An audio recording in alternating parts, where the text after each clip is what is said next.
उत्तर प्रदेश की बहुचर्चित सीट मिल्कीपुर विधानसभा उपचुनाव का आगाज हो चुका है।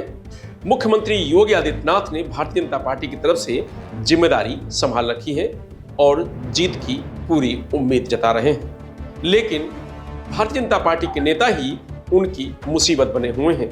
हम बात कर रहे हैं मिल्कीपुर के पूर्व विधायक बाबा गोरखनाथ की। बाबा गोरखनाथ मुख्यमंत्री योगी आदित्यनाथ के बेहद करीबी हैं, गोरखपुर के रहने वाले हैं और मिल्कीपुर से पूर्व विधायक हैं, जो इस बार के चुनाव के लिए भी लगातार वो तैयारी कर रहे थे। लेकिन बाबा गोरखनाथ भारतीय जनता पार्टी से बहुत नाराज हैं क्योंकि उन्हें टिकट नहीं मिला।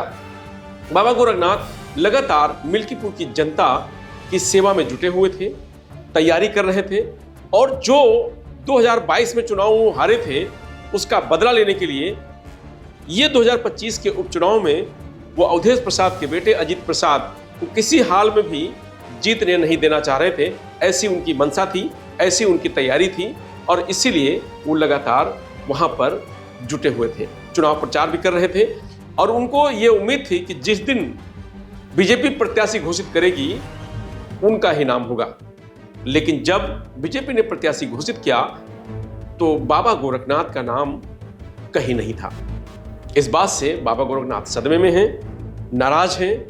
वो नहीं, उनके तमाम सारे जो सहयोगी हैं, नेता हैं, कार्यकर्ता हैं, वो भी नाराज हैं। नाराज इस कदर से हैं कि नामांकन से लेकर के अब तक जो भी कार्यक्रम भारतीय जनता पार्टी के मंत्रियों ने किया है, नेताओं ने किया है, उस किसी भी कार्यक्रम में बाबा गोरखनाथ नहीं पहुंचे हैं। हाँ, एक तस्वीर है जिससे ये कहा जा रहा है कि वो लखनऊ में आकर के मुख्यमंत्री योगी आदित्यनाथ से मुलाकात जरूर की है, लेकिन उसके भी अभी कोई आधिकारिक पुष्टि नहीं है और बाबा गोरखनाथ की तरफ से कोई बयान अब तक नहीं आया है। तो ऐसे में ये कह सकते हैं कि मुख्यमंत्री योगी आदित्यनाथ के लिए मिल्कीपुर विधानसभा उपचुनाव में उन्हीं के लोग उनकी मुसीबत बनकर खड़े हुए हैं, उनके लिए चुनौती बने हुए हैं। बीजेपी के नेता ही योगी आदित्यनाथ के लिए चुनौती बने हुए हैं। तो ऐसे में क्या उनकी जो मंशा है, जो वो सोच रहे हैं और जिस हिसाब से वो वहां पर जाति समीकरण तय कर रहे हैं, वो हो पाएगा? क्या मिल्कीपुर चुनाव आसानी से भारतीय जनता पार्टी जीत पाएगी? क्या मुख्यमंत्री योगी आदित्यनाथ की जो साख है वो मिल्कीपुर में इस बार बच पाएगी? ये तमाम सारे सवाल लोगों के मन में हैं, क्योंकि वहां से अयोध्या के सांसद अवधेश प्रसाद, जो 2024 के लोकसभा चुनाव में प्रचंड जीत हासिल की और उसके बाद पूरे देश में प्रचार किया समाजवादी पार्टी ने कि अयोध्या हमने जीत लिया और भारतीय जनता पार्टी वहां से हार गई। क्योंकि अयोध्या को लेकर के भारतीय जनता पार्टी लगातार विश्व पटल पर उसको उठा रही थी। भगवान श्री राम के भव्य मंदिर को लेकर के लगातार वो उसका प्रचार कर रही थी, लेकिन उसका फायदा भारतीय जनता पार्टी को लोकसभा चुनाव में नहीं मिला। तो ऐसे में ये कयास लगाए जा रही है कि मिल्कीपुर सीट भी कहीं बीजेपी के हाथ से ना निकल जाए। बीजेपी तो लगातार प्रयास कर रही है जीतने का, लेकिन समाजवादी पार्टी भी वहां पर बड़ी मजबूती से लगी हुई है। समाजवादी पार्टी के जो सांसद हैं अवधेश प्रसाद, उनका बेटे अजीत प्रसाद लगातार चुनाव प्रचार में लगे हुए हैं। पार्टी के तमाम सारे नेता कार्यकर्ता, जाति समीकरण वहां भी सेट किया जा रहा है, जो लोग नाराज हैं उनको मनाया जा रहा है।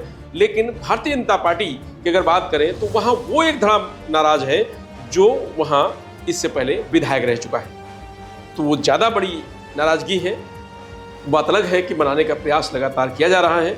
अब बात यह है कि बाबा गोरखनाथ मानेंगे क्या, कोई शर्त या कुछ उनको आगे की उम्मीद दिखाई देगी, उसके बाद वो प्रचार के लिए निकलेंगे, ऐसा कहा जा रहा है। तो अभी तक बाबा गोरखनाथ प्रचार के लिए नहीं निकले हैं, भारतीय जनता पार्टी के किसी कार्यक्रम में शामिल नहीं हो रहे हैं।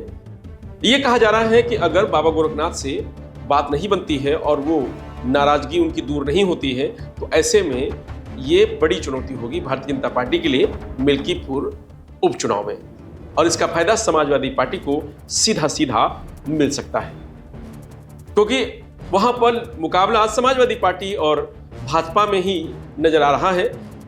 जो समीकरण है वो भी पीडीए के पक्ष में दिखाई दे रहे हैं, लेकिन भारतीय जनता पार्टी की तरफ से जो अवधेश प्रसाद जिस बिरादरी से आते हैं, उसी बिरादरी का प्रत्याशी चंद्रभान पासवान को बीजेपी ने उतारकर वहां लड़ाई और दिलचस्प बना दी है।